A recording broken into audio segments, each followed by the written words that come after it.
আসসালামু আলাইকুম প্রিয় বন্ধুরা। আজকে আপনাদের কাছে নিয়ে আসছে একটা নতুন ব্যতিক্রম ধরনের ভিডিও।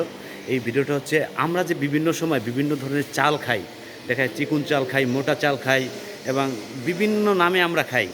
কিন্তু এই চালগুলো যেখানে তৈরি হয় সেই অটো রাইস মিল যেটাকে বলা হয়, সেই অটো রাইস মিলের জায়গায় নিয়ে আসছে আপনাদের। তবে আপনাদের দেখাবো কিভাবে এই চালটা আমাদের এগুলো চিকুন চিকুন করে আমাদের কাছে কিংবা বাজারে বিক্রি করা হয় এবং সেখান থেকে আমরা কিনে খাই। তাহলে শুরু করতেছি সেই গুরুত্বপূর্ণ ভিডিওটা, যেটা আপনাদের কাছে নিয়ে আসছি আজকে নতুন। দেখেন এই হচ্ছে শুরু। এই দেখেন এখান থেকে শুরু।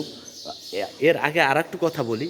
এই ধানটা প্রথমে যেখানে সিজানো হয়, যেখান থেকে সিজানো হয় ধানটা, সেটা হচ্ছে এই দেখেন এখান থেকে পিছনে এই যে ফুকো দেখা যাচ্ছে, এই যে ফুকো, এখান থেকে আবার পিছনে একটা জায়গা আছে যেখানে ধান সিজানো হয়।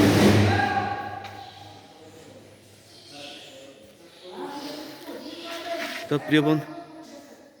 প্রিয় বন্ধুরা, প্রথম হলো হচ্ছে এই দেখেন, এই প্রথম আসে ধান, সিজানো ধান আসে, এটাই ঢোকে, এটা থেকে এটা আসে, এরপরে এটা থেকে এটা আসে, এরপরে এইভাবে আস্তে আস্তে হলারগুলো চেঞ্জ হয়।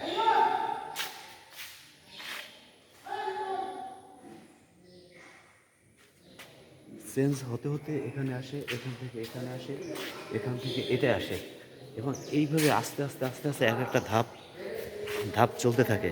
চলতে চলতে চলতে চলতে আপনি দেখেন এখানে চলে আসবেন। এখানে চলে আসার পরে এই সেকেন্ড অপশন, মানে যেখান থেকে আমরা চালটা মোটামুটি একটা নিরাপদ স্থানে চলে যায়, সেটা হচ্ছে এরপরে এখানে। এরপরে দেখেন, এরপরে কিন্তু আমরা এখানে ফিনিশিংয়ে যেটা একেবারে সর্বশেষ চলে যাই, সেটা হচ্ছে এই দেখেন এই উপরে। ওখান থেকে কিন্তু প্যাকেজিং হয়ে চলে আসে। এই যে দেখছেন উপরে মেশিনটা, আপনাদের একটু দেখাই। এই যে উপরে মেশিনটা, এখান থেকেই কিন্তু প্যাকেজিং হয়ে আমাদের এই চালটা নেমে আসে, এবং এই দেখেন এই যে প্যাকেট হয়েছে, দেখছেন? এই দেখেন কতগুলো প্যাকেট হয়েছে। এই প্যাকেট একবারই কিন্তু ওখান থেকে শুরু করে এখানে এসে প্যাকেট হয়ে শেষ হয়। ধন্যবাদ প্রিয় বন্ধুরা।